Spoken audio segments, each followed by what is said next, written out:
لا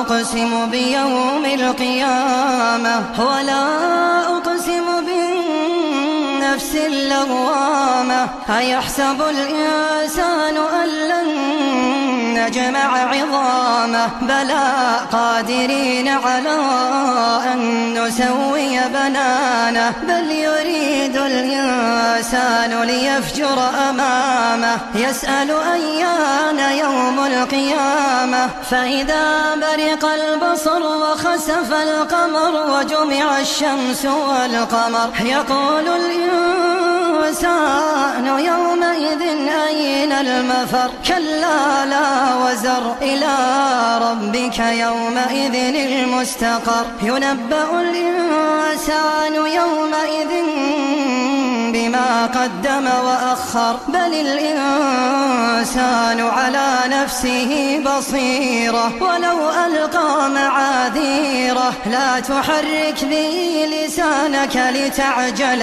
به. إن علينا جمعه وقرآنه. فإذا قرأناه فاتبع قرآنه. ثم إن علينا بيانه. كلا بل تحبون العاجلة وتذرون الآخرة. وجوه يومئذ ناظرة إلى ربها ناظرة. ووجوه يومئذ باسرة تظن أن يفعل بها فاقرة.